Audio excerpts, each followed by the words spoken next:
최우선 변제는 요건의 1번을 보면요. 기억, 임차인은 주택에 대한 경매 신청 등기 전, 경매 신청 등기 전에 뭘 갖춰야 돼요? 이러면요. 대항 요건. 그 다음에 이 대항 요건은요. 대항 요건 뭐죠? 전입신고죠? 배당 요구 종기까지 존속을 하고 있어야 되고요. 확정일자는 요건이다 아니다? 아니죠. 확정일자는 우선 변제권을 할 때, 우선 변제권이요. 그런데 니은은요. 언제까지 배당 요구를 해야 돼요? 배당 요구 종기까지 배당 요구를 해야 돼. 만약에 배당 요구를 하지 않죠? 그러면 배당에서 제외를 시켜버려요. 그 다음에 소유권은 서울시는 얼마죠? 9,500. 그 다음에요. 수도권은요. 얼마? 8,000. 그 다음에 3번은요. 3번을 보면 광역시죠? 광역시에서 군 지역은 제외한다. 이렇게 되어 있어요. 이런 군 지역은 제외한단 말은 한번 얘기했었죠. 첫 시간에요. 그래서 인천광역시 옹진군 이 말이죠. 이때 군 지역 줄거, 군 지역은 기타의 지역으로 들어가. 그 밖의 지역. 군 지역은 그 밖의 지역으로 들어간다고. 알겠죠? 지금 어디로 보냐면 468페이지 보고 있잖아요. 박스요. 468페이지. 근데 지금 어디로 보고 있죠? 말 안 했어. 자, 소액 보증금이라고 되어 있잖아요. 그래서 그 박스에 보면 1호 서울시 9,500, 그 다음에 8,000, 그 다음에 6,000 여기 되어 있죠? 그 3호에서 보면 군 지역은 제한다 이렇게 되어 있죠? 그것은 그 밖의 지역으로 가는 거예요. 그 다음에 다른 것들 핵심 판례를 보세요. 밑에요. 핵심 판례 1번의 두 번째 줄 보면 새로운 임대차 계약에 의하여 정당의 보증금을 감액하여 소액 임차인에 해당하게 되었다면 맨 끝에 소액 임차인이다 이렇게요. 소액 임차인이다 이렇게. 그 다음에 여러분요. 어디로 보냐면 그 밑에 2번을 봐봐요. 점포 및 사무실로 사용되던 건물의 근저당권이 설정된 후 그 건물이 주거로 용도 변경, 거기까지 줄 거 봐요. 점포 및 사무실로 사용되던 건물의 근저당권이 설정된 후 그 건물이 주거용 건물로 용도 변경, 그렇게 돼 있죠? 그러면요, 두 번째 주변 끝에 보증금 중 일정액을 근저당권자보다 우선하여 변제받을 권리가 있다. 거기 줄거요. 줄었어요? 보증금 중 일정액을 근저당권자보다 우선하여 변제받을 권리가 있다. 보증금 중 일정액을 뭐라 한다? 최우선 변제죠? 그래서 우리가 아까 얘기했었잖아요. 상가 건물이 주거용으로 바뀌죠? 그럼 누가 더 우선한다? 임차인이 저당권자가 우선한다 이 말이죠. 그런데 오른쪽 봐봐. 오른쪽 핵심 판례라고 되어 있나요? 핵심 판례 되어 있어요? 오른쪽이요? 그 오른쪽 페이지 469페이지 가운데 밑에 쪽 보면 핵심 판례 되어 있죠? 그 핵심 판례 보면 대지에 관한 저당권이 설정되고 대지에 먼저 저당권이 있고 알겠죠? 그 다음에 건물이 신축되고 신축 건물에 대해서 저당권이 설정되어 대지와 건물이 한꺼번에 경매가 되죠? 소액 임차인은요 대지의 경매대금에서 우선 변제가 된다 안 된다? 안 된다. 이 두 가지를 비교하라 이런 말이죠. 됐죠? 지금 두 가지를 비교한다 이런 말이죠. 그 다음에요 맨 위에요 주택임대차위원회라고 되어 있나요? 그럼 주택임대차위원회가 뭐 하는 사람이냐면요 소액 임차인하고요 보증금의 범위를 정하기 위해서 이 범위와 기준을 심의농람이 심의하기 위해서 법무부에 주택임대차위원회를 둔다 동그라미. 그래서 여러분요 의결하는 것이 아니에요. 뭐한다? 심의만 하는 것이에요. 그 다음에 최우선 변제는요 어떻게 돼요? 3,200, 2,700, 2,000, 1,500 이렇게요. 기억은요 임차인의 보증금 중 일정액이 주택가액에 얼마를 초과한다? 2분의 1을 초과하는 경우에는 주택가액이 얼마의 범위 안에서? 2분의 1의 범위 안에서. 알겠죠? 그래서 이건 뭐냐? 이런 봐봐 이거. 여기 한번 봐봐. 다른 건 여러분 다 놔두고 그 말이 무슨 말이냐 이런 말이에요. 여러분 우리가 이제 주택이 있잖아요. 주택하고 대지가 있으면 이게 만약에 2억이라고 해봐. 근데 여기 임차인이 여러 명이 있어. 임차인은 여러 명. 여러 명 임차인이 소액 임차인은요 순수에 관계없거든요. 다 그러면 3,200 이렇게 해봐. 3,200 여기다 3,200이고 다 3,200이죠? 다 소액 임차인 이렇게 해봐. 그러면 여기 전체 경매대금은 2억인데 지금 5명인데 5명 3,200이니까 1억 5천에다가 다음에 1억 6천이 돼버리죠? 그러면 나머지 얼마밖에 안 남아? 4천밖에 안 남죠? 그럼 만약에 여기에요. 여기 X라는 사람이 있고 여기 Y라는 사람이 있고 저당권이 있고요. 저당권이 있고 여기 근저당권이 있는데요. 이 사람도 1억이고 이 사람은 8천인데요. 이 사람들이 돈 다 받아가 버리면 우리가 소액 임차인은요. 순서에 관계없이 제일 먼저 돈을 받거든요. 그러니까 1번, 2번, 3번, 4번, 5번, 6번, 7번인데요. 밑에가 사람들이 많아가지고 밑에서 돈을 다 받아가면 이 사람은 받아갈 게 있어 없어? 없잖아요. 그러니까 소액 임차인은 얼마의 범위 안에서만 돈을 받냐? 전체 경매대금이 얼마의 범위 안에서? 2분의 1이에요. 그래서 얼마죠? 1억. 1억 원의 범위 안에서만 돈을 나눠 가죠. 알겠죠? 다른 사람도 돈을 받아가야 되잖아요. 그러면 이 1억 중에서요. 이 사람들이 그러면 지금 이게 전체 다 하면 1억 6천이잖아요. 그럼 1억 6천이면 어떻게 돼? 여기 A라고 하는 사람은 얼마를 받아가냐? 전체 남는 돈이 얼마죠? 1억이죠. 1억에다 곱하기요.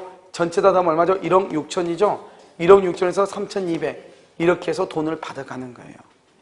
무슨 말인지 알겠죠? 이렇게 해서 받아간다 이 말이죠. 얼마가 나온다 이 말이죠. 계산이. 그래서 반드시 2분의 1의 범위라. 주택하고 상가가 똑같아요. 자, 그 다음에 우선배대권과 최우선배대권이 겸한다 말 무슨 말이에요? 봐봐. 이 말이 뭐냐? 서울시요. 서울시에서 보증금 9천에요. 플러스 전입신고가 되어 있고, 그 다음에 확정일자를 했다. 이런 말이죠. 그러면 돈을 경매를 받을 때 돈을 어떻게 받아가요? 먼저 뭐를 먼저 빼? 최우선으로 먼저 빼. 최우선. 최우선 변제로 먼저 얼마를 빼? 3,200. 그 다음에 얼마를 빼? 우선 변제. 우선 변제로 얼마를 빼? 그럼 9천에서 3,200 뺐으면 얼마 남아? 5,800을 뺀다 이 말. 순서적으로. 그러면 전체 다음 얼마를 받죠? 9천을 받아가는데 무조건 받아가는 것이 아니고 최우선 변제로 먼저 빼고 그 다음에 우선 변제로 빼고 이런 식으로 받아간다 이 말이죠. 알겠죠? 그래서 두 번째 줄을 보면 먼저 소액 임차인으로서 보받는 일정액을 우선 배당 3,200을 우선 배당받고 세 번째 줄 나머지 보증금에 대해서는 대항 요건과 확정일자를 갖춘 임차인의 손에 따라서 배당을 받는다 이런 말이죠. 알겠죠? 그 다음에 임차권 등기 명령이라고 되어 있나요? 여기 임차권 등기 명령으로 되어 있어요? 자, 거기 보면 1번 의의가 있고 2번 절차가 있죠? 절차에서 1번을 봐. 임대차가 끝난 후 이렇게 되어 있어요. 임대차가 끝난 후 보증금이 반환되지 아니한. 아주 중요한 것은 뭐냐면 이런 것이에요. 봐봐. 임차권 등기 명령은 이렇게 가비라는 사람의 집에 여기가 어디였냐? 여기가요. 서울시요. 서울시 종로구 만약에 예를 들어서 숭인동이다. 이렇게 있다. 이렇게 봐. 중구 숭인동인가 어딘지 모르겠네. 이렇게 있으면 여기 을이죠. 을이 이렇게 임차인이다 이런 말이죠. 이렇게 있으면 이 임차인 보증금 1억 원에 월세 100만 원 이렇게 주고 있는데요. 임대차가 1월 1일에서 6월 1일 임대차 기한이 종료가 됐어요. 종료가 됐는데 보증금을 반환하지 않는 거예요.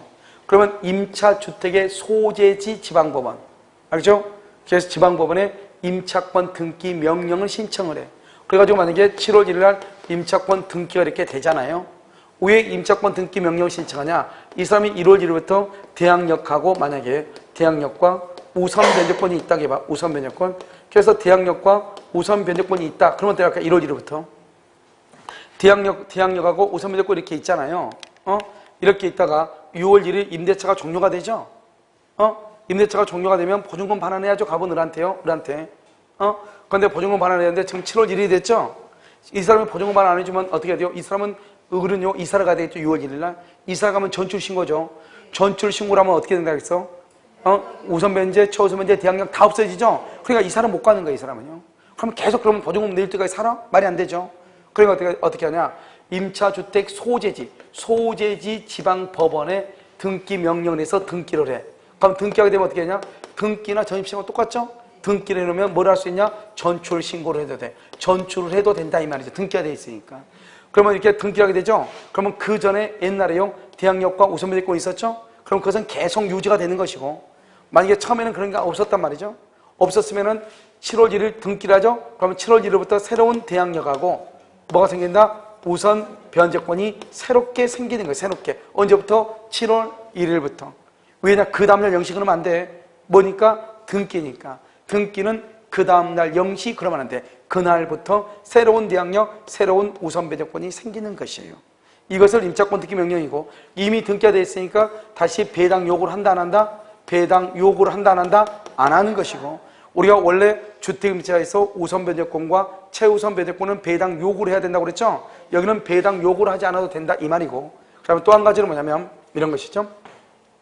우리가 임차권 등기를 하게 된 이유가 갑이 을한테 보증금을 반환하니까 반환 안 해주니까 반환을 안 해주니까 임차권 등기를 했죠. 그러니까 이 임차권 등기에 말소를 청구하려면 말소 청구하고 보증금 반환 보증금을 반환하죠. 이 보증금을 반환하는 거 이 두 가지는 동시이행이다 아니다? 동시이행이다 아니다? 아니다. 그래서 동시이행이 아니다 이 말이죠. 그래서 동시이행이 아닌 것이에요. 그럼 무슨 말인지 알겠죠? 그래서 동시이행이 아니다 이런 말이죠. 알겠죠? 이것을 얘기를 해요. 그래서 1번 보면 임대차가 끝난 후 동그라미 끝난 후가 너무너무 중요해. 종료전 그러면 안 돼. 종료전 X 종료전은 절대로 안 돼. 보증금이 반환되지 않은 경우 임차 주택의 소재지를 관할하는 지방법. 임차 주택의 소재지 거기 동그라미. 주택의 소재지 지금 어디로 보고 있는 거예요? 470페이지 보는데. 470. 그래서 여기요. 임차 주택의 소재지를 관할하는 지방법원. 알겠죠? 절차의 1번. 지방법원에 신청을 해. 그럼 여기서 우리 시험에는 뭐라고 나왔냐면 임대인의 주소지, 임차인의 주소지. 그러면 된다, 안 된다? 안 된다. 그 다음에 3번 봐, 3번. 신청을 기각하죠? 그러면 항고할 수 있고. 4번은요. 소요된 비용을 누구한테 청구한다? 임대인에게 청구하고, 임대인에게. 금융기관 등은 아까 우리 했었죠? 임차권 등기 명령을 할 수 있다. 대위 동그라미, 신청 동그라미. 대위에서 할 수 있다. 신청할 수 있다. 자, 임차권 등기 명령 효력이죠? 1번요. 1번의 동그라미 1번. 임차권 등기 명령이 집행이 한 임차권 등기가 종료되면 바로 밑에요. 대항력과 우선배제권. 여기 봐봐. 이때 대항력과 우선배제권을 취득한다고 하는 것은 그 전에 대항력이나 우선배제권이 있었다 없었다? 없었다 이 말이죠. 자, 오른쪽에 2번. 그 전에 이미 동그라미 이미 대항력과 우선배제권을 취득한 경우에는 그 대항력 또는 우선배제권은 그대로 뭐가 된다? 유지된다. 여기 옛날에 있었던 거는 그대로 쭉 간다 이 말이죠. 알겠죠? 이때 이후에 대항요건을 상실이다. 대항요건을 상실했다는 말이 무슨 말이요? 뭐를 해도 전출신고를 해도 이 말이죠. 전출신고. 그래서 전출신고를 하더라도 이미 취득한 대항력과 우선배제권은 상실한다 안 한다? 안 한다. 그 다음에 임차권 등기를 하죠? 그럼 배당 요구를 해야 돼? 안 해도 돼? 안 해도 되고 안 해도 된다. 알겠죠? 그 다음에 2번 다시 보면 여기 한번 봐봐. 여기 보면 우리가 또 뭘 할 수 있냐면 이 집이 이렇게 3층짜리 건물이에요. 3층인데 이 사람이 2층에다가 임차인으로 있다가 돈 안 주니까 등기를 했거든요. 그러면 여기 지금 2층은 임차인이 살고 있는 것과 마찬가지죠. 돈 안 주니까 등기했으니까. 그런데 여기 2층에 또 어떤 사람이 또 하나 들어왔어. 또 하나. 이 사람이 또 소액 임차인으로서 8천만 원짜리가 들어왔단 말이죠. 그럼 이 사람도 만약에 똑같은 집에 그러면 몇 명이 살고 있는가 똑같아? 2명 살고 있는가 똑같기 때문에요. 그 다음에 들어온 사람은 8천만 원이라 할지라도 소액 임차인에서 보호가 안 돼요. 알겠죠? 그러면요. 한 방에서 3,200, 3,200 2명이나 그러면 돈을 주는 거와 똑같잖아요. 그 다음 사람은 최우선 변제는 안 되고 뭐는 되냐? 우선 변제. 우선 변제는 순수해야 하니까 우선 변제는 되지만 뭘 안 된다? 최우선 변제는 안 된다. 그래서 보면 2번 임차권 등기 명령의 집행에 의한 임차권 등기가 종료된 주택을 바로 밑에 두 번째 줄 그 이후에 임차인은 맨 끝에 소액 임차인 규정에 의한 우선 변제를 받을 권리가 없다 동그라미하고 거기다 써 우선 변제권은 행사 가능 이렇게 우선 변제권은 행사 가능 이렇게 우선 변제권 행사할 수 있다. 됐죠? 자, 그럼 여러분 죄송한데요. 맨 위에 2번 있고 그 다음에 3번 있죠? 2번 있고 3번 있죠? 3번 옆에 보면 당연히 배당받을 채권자에 속한다. 그렇게 되어 있죠? 3번에 맨 끝에 그렇게 되어 있죠? 거기다 써. 뭐라고 쓰냐면 여기요. 여기 임차권 말소 등기와 임차권 등기 말소와 보증금 반환은 동시이행 X. 임차권 등기 말소와 보증금 반환은 동시이행 X 이렇게 쓰란 말이죠. 동시이행이다 아니다 이런 말이에요. 알겠죠? 뭐를 먼저 반환해야 돼? 보증금을 먼저 반환해야 된다 이런 말이죠. 뭐 이제는 뭐 거의 다 끝났죠? 자, 그럼 봐요. 그 다음에 또 뭐라고 나왔죠? 전속기간이라고 나와 있나요? 자, 그럼 보면 전속기간은 뭐냐면 일단요 2년 미만으로 정하거나 또는요 기간에 정함이 없다. 기간에 정함이 없죠? 그럼 몇 년으로 본다? 2년으로 본다 이 말이에요. 2년으로 본다. 몇 년? 2년으로 본다. 그래서 만약에 여러분요 만약에 1년이다 그럼 어떻게 돼? 1년이다.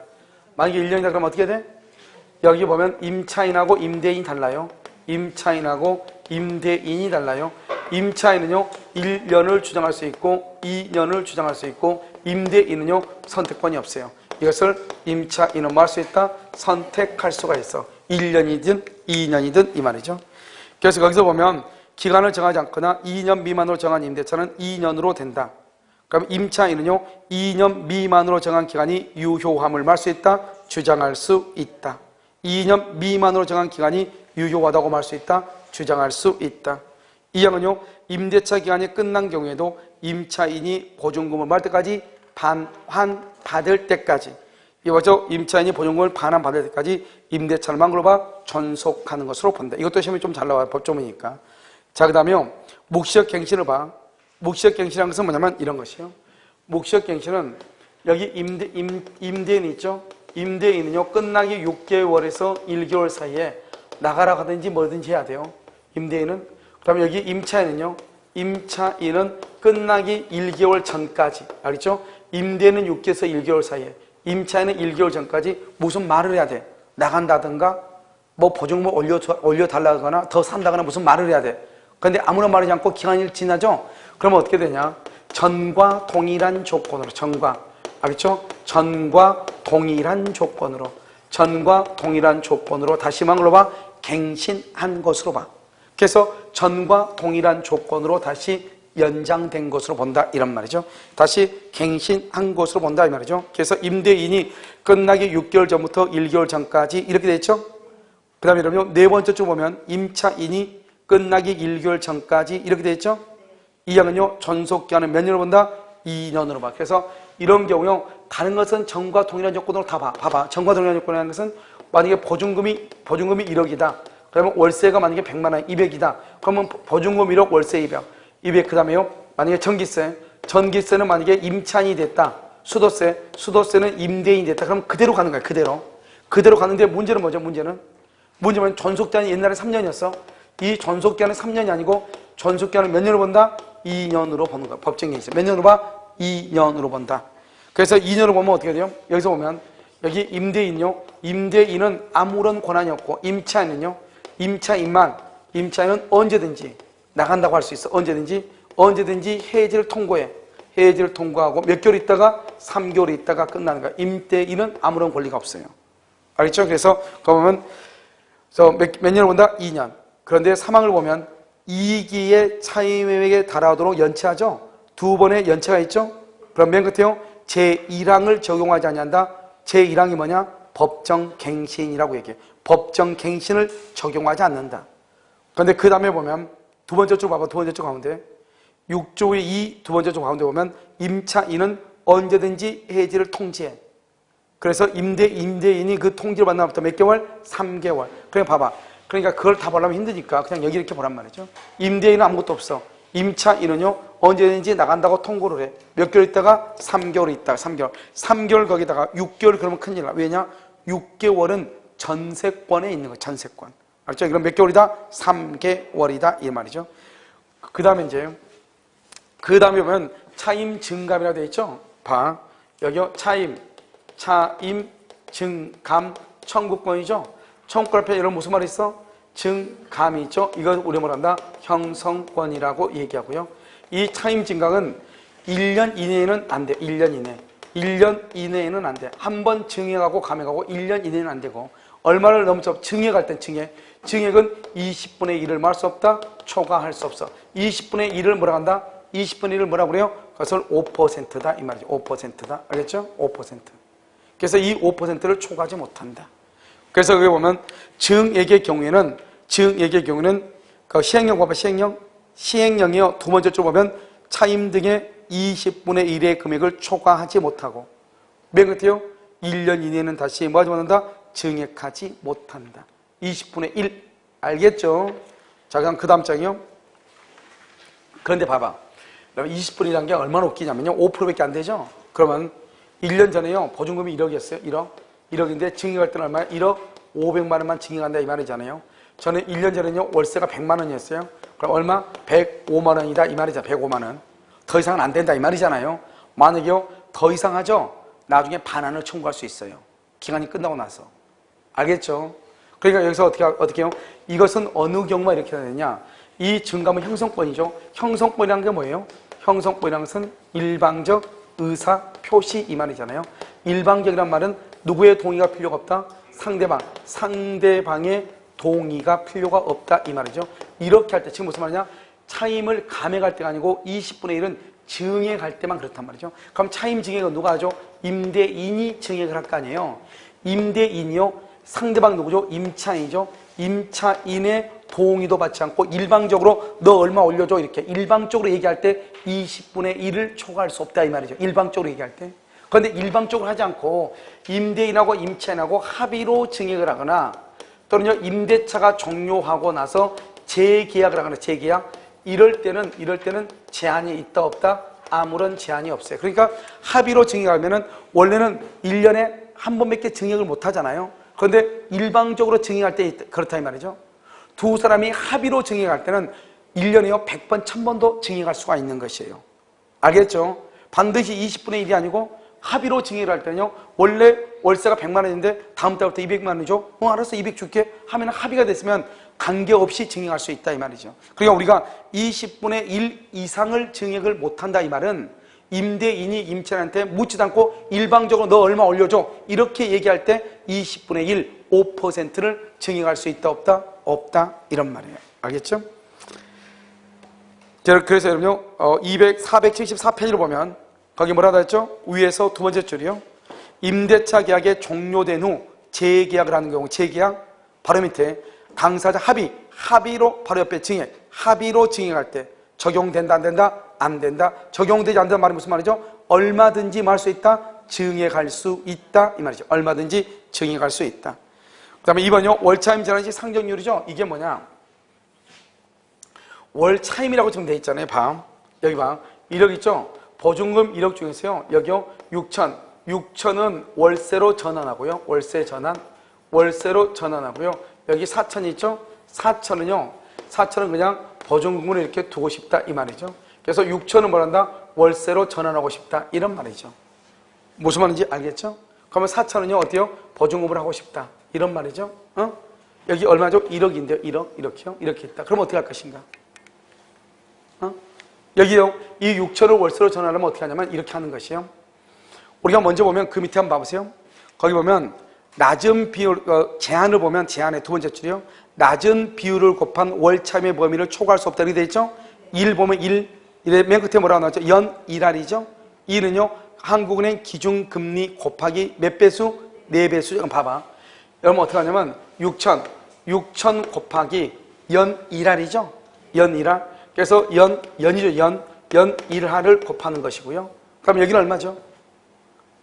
여기는 6천, 여기 한국은행 기준금리죠? 기준금리요. 기준금리 곱하기 몇 배죠? 4배죠. 4배. 기준금리 4배라죠. 여기 얼마요? 6천 이렇게. 이 중에서 낮은 쪽을 한다 이 말이죠. 그럼 여기는 얼마? 연 1할이니까. 연이니까 600이죠? 600. 600이가 연이니까 12개월로 나누어야지. 12개월로. 연이니까. 우리 월세죠. 월차임이라는 말이 무슨 월세는 말이잖아요. 그러니까 연 1할이니까 1할이니까 6천에 대한 1할은 얼마죠? 6천에 대한 1할은 얼마예요? 600이잖아요. 이것을 12개월로 나누어야죠. 그럼 얼마예요? 50만 원 아니에요. 월 50만 원을 초과할 수 없다 이 말이죠. 그런데 여기는요. 지금 한국은행 기준금리가 지금 얼마죠? 지금 뭐 1.2인가? 아니 1.2가 되나 어쩌나 모르네. 1.5 정도 되나? 1.5? 1.5 얼마든지 모르겠는데 지금 1.5 정도 될 거예요. 그럼 곱하기 4하면 얼마예요? 4, 5, 24, 4 그럼 6.06% 6%밖에 안 돼요. 6%. 그럼 6이면 얼마? 6, 6, 36 360만 원이요. 12개월 360만 원. 그러니까 한 달에 얼마예요? 30만 원밖에 안 돼요. 월 30만 원이요. 이 중에서 어디가 더 낮아요? 여기가 더 낮죠? 여기가 더 낮죠? 알죠? 낮으니까 30만 원을 초과할 수 없는 거예요. 그러니까 만약에 1억에서요 6천만 원을 월세로 전환하려고 하죠? 그러면 28만 원을 받는 건 되는데 35만 원 달라고 하면 안 되는 것이에요. 알겠죠? 둘 중에서 낮은 쪽이니까 30만 원을 모을 수 없다, 초과할 수 없다 이 말이죠. 이해됐어요? 그런데 만약에 6천만 원 월세로 전환하면서 80만 원 받았다 그러면 어떻게 돼? 그럼 50만 원 더 받은 거죠. 나중에 임대차가 끝나고 난 다음에 한 달에 50만 원씩 계산해서 다시 반환받을 수 있는 거예요. 안 주면 소송을 제기하도록 돼 있어. 알겠죠? 그래서 이제는 증여하고 이런 것은 내 멋대로 못하는 거예요. 법에 딱 맞게끔만 해야 돼. 아시겠죠? 그래서 어떻게 한다? 이 둘 중에서 낮은 쪽을 초과할 수 없다 이 말이죠. 그러니까 30만 원을 초과할 수 없다 이런 말이죠. 알겠죠? 그러면 한국은행 기준금리가 언제 모르나 그러면 여러분 항상 기준금리 딱 쳐. 딱 치면은 핸드폰에 딱 치면 딱 나와. 얼마라고. 지금 아마 1.2인지 1.5인지 그럴 거예요. 알겠죠? 올 초만 하더라도 2.5였거든요. 그래서 지금 낮고 낮아서 지금 1.2인지 1.0인지 잘 모르겠네요. 알겠죠? 그러니까 엄청나게 낮은 거죠. 아시겠죠? 그러니까 이런 봐. 그러니까 나중에 월세 올리고 그러면 복잡하니까 계약을 할 때 아예 그냥 어떻게 하는 거예요? 보증금을 그냥 아예 낮추든지 월세를 아예 많이 받아든지 처음부터. 그렇게 한다 이 말이죠. 자, 그 다음에요. 초과 차임 등의 반환 청구 다 있잖아요. 지금 여기요. 알겠죠? 초과 지급된 차임이나 보증금은 다시 뭐 할 수 있다? 반환을 뭐 할 수 있어? 청구할 수가 있다 이런 말이죠. 알겠죠? 그냥 골치 아파. 그 다음에 주택임차권의 승계라고 되어 있나요? 이것은 뭐냐면 주택임차권의 승계라고 하는 것은 이런 것을 얘기하는 것이에요. 주택임차권 승계는 여기 우리가 이제 여기 이렇게 갑이라는 사람의 집에요. 여기 의뢰한 사람이 임차인이란 말이죠. 임차인. 그런데 이 임차인이 보증금 6천에요. 살고 있단 말이죠. 그런데 이 사람이 사망을 했는데요. 여기 병이라고 하는 사실혼 배우자가 있어. 사실혼 배우자요. 그럼 사실혼 배우자는 혼인신고를 했어 안 했어? 혼인신고를 안 했잖아요. 그런데 여기에서요. 이 임차인 있고 여기 병이 사실혼 배우자죠. 자, 여기에서 이 임차인 의뢰요. 상속인이 있는가 없는가 이게 중요해요.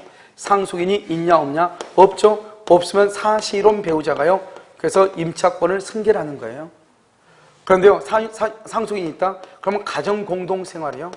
가정공동생활이라는 것은 같이 살고 있느냐 이 말이죠. 가정공동생활을 한다? 그러면 상속인이 다 가져가는 거예요. 가정공동생활을 하지 않는다 그러면 상속인하고 몇 천 이내? 2천. 2천 이내 친족이 공동으로 상속을 하는 거예요. 이때 상속을 할 때는 모든 것을 상속하는 것이 아니고 임대차에 관한 것만. 그러니까 만약에 이 의뢰한 사람이 은행에다 개인적으로 빌린 돈이 있죠? 그런 것은 상속 안 해요. 이 갑하고 을하고 임대차에 관한 거 을이요. 만약에 갑한테 벽지를 바르려고 20만 원 받을 게 있다. 그러면요. 상속받은 사람이 20만 원 청구하고 만약에 월세를 3개월간 밀렸다. 그러면 상속받은 사람이 월세 300만 원을 100만 원씩 나가면 300을 갚아야 되고 이렇게 임대차에 관한 것만 상속을 하는 거예요. 그런데 만약에 내가 이런 거 받기 싫다 그러면 몇 개월 이내에 1개월 이내에 임대인한테 나 싫다. 이건 나 싫다. 이렇게 할 수 있어요. 그러면 승계한다 안 한다? 안 한다. 이런 말이죠. 그래서 상속인이 있느냐 없느냐? 없으면 사실혼 배우자가 단독. 있다. 있으면 가정공동생활 한다. 그러면 상속인이 단독. 그러니까 사실혼 배우자는 한 푼도 못 받아요. 그러니까 예를 들어서 임차인하고 임차인의 아들하고 병이 같이 살죠? 혼인신고하지 않고 살죠? 그런데 을이 사망하죠? 그러면 임차인의 아들내미가 다 가져가는 거예요. 사실혼 배우자는 한 푼도 못 가져가. 됐죠? 그러면 가정공동생활하고 아들내미가 밖에 나가 살죠? 그럼 어떻게 하냐? 그 아들내미하고 이 몇천? 2천 이내 친족하고 상속이 공동으로. 여러분 2천이 뭔지 아세요? 을을 중심으로 해가지고 을을 중심으로 해서 2천 그러면 아버지 부모하고 조부모하고 그 다음에 여기 자하고 여기 손하고 그 다음에 여기 형제 자매하고 여기까지를 이러면 2촌이라고 하는 거예요. 알겠죠? 그러니까 어떻게 돼요? 자기 부모 1촌, 조부모 1촌, 2촌이죠? 자식 1촌, 손자 1촌, 1 그러면 2촌이죠. 여기까지가 같이 상속을 해요. 그러니까 자식 많고 그러면 돈 한 푼도 못 받아가죠. 알겠죠? 그러니까 상속이 있느냐 없느냐에 따라서 달라져. 그래서 거기서 보면 제 구조로 보면 상속인 없이 사망했죠? 상속인 없이 사망하면 두 번째 사실상의 혼인관계에 있는 자가 임차인의 권리와 의무를 승계하고 이 항은요 사망 당시 상속인이 그 주택에서 가정공동생활을 하지 않죠? 그럼 어떻게 돼? 두 번째 줄 가운데요 사실상의 혼인관계에 있는 자와 2촌 이내 몇 촌? 2촌 4촌 그러면 큰일 나 2촌이에요. 몇 촌이 아니다? 4촌이 아니다. 공동으로 상속을 한다. 그런데 사망은요 임차인이 사망으로 몇 개월 이내? 1개월 동그라미 1개월 누구한테? 임대인 동그라미 임대인에게 반대 의사를 표시하죠. 상속하지 않겠다 그러면은 그러하지 아니하다 승계하지 않고 사항에서 뭐보다 어느 관계에서 발생한 것만 임대차 관계에서 발생 임대차 관계 모든 법률 관계 그러면 안 돼. 임대차 관계에 관한 것만 상속을 한다 이런 말이에요. 알겠죠? 그다음에 편면차 관한 규정이죠. 이 우리 주택임대차 있죠. 이 임대차에 관한 규정보다 임차인한테 불리하면 무조건 무효 유리하면 유효 이렇게 돼. 그것을 편면적 강행 규정이다. 그래서 맨 끝에 뭐라 나왔죠? 임차인에게 불리한 것은 효력이 있다 없다 이렇게. 여기까지를 우리는 여러분 뭐냐면 주택임대차 보호법이라고 얘기하는 거예요. 그러니까 이 주택임대차 보호법이 봐요. 주택임대차 보호법하고 상가 건물 임대차 보호법하고는요 90% 정도가 동일하게 되어 있어요. 논리가. 알겠죠? 그런데 상가하고 주택하고 약간 다른 게 상가에는 이번에 뭐가 들어왔냐? 권리금에 관한 규정이 새롭게 들어와 있거든요. 그것만 차이가 있고 나머지는 다 동일한 것이에요. 무상 알겠죠? 그래서 논리가 다 동일해. 그래서 상가도 마찬가지로 대항 요건이 있고 우선 변제 요건이 있고 최우선 변제 요건이 있고 다 똑같아 이것은. 그런데 상가는 뭐냐? 상가는 주택인도와 전입신고 이렇게 돼 있죠? 그런데 상가는 뭐다? 사업자 등록이란 말만 들어가. 사업자 등록. 그러니까 여기도 대항 요건 사업자 등록만 들어가. 나머지는 다 똑같아. 그 다음에 확정일자를 주택에서는 어디서 받아? 주택에서는 동사무소, 법원, 그 다음에 등기소, 그 다음에 공직인 사무소 받죠? 그런데 상가는 어디서만 받아? 그러면 세무서, 관할 세무서장한테 가서 받아. 그런 것만 차이가 있고 나머지는 다 똑같아. 무슨 말인지 아시겠죠? 그것을 항상 머릿속에 기억하면 돼요. 그러면 상가하고 주택하고 100% 동일한 것이나 마찬가지. 그래서 맨 뒤에 이제 뭐만 다르냐? 뭐냐면 차이가 있는 것은 상가는 시험에 나올 수 있는 게 이번에 상가는 뭐가 나냐? 권리금에서 나왔죠? 그래서 내년에는요, 권리금에서 다시 나올 수도 있고, 그 다음에 갱신 요구권에서 나올 수도 있어요. 아시겠죠? 그래서 그런 차이가 약간 있다, 이렇게. 그래서 지금요, 상가를 들어갈 수는 없고요. 그 정도만 알고 있으면 돼요. 잠깐 다시 쉬도록 그렇게 하겠습니다.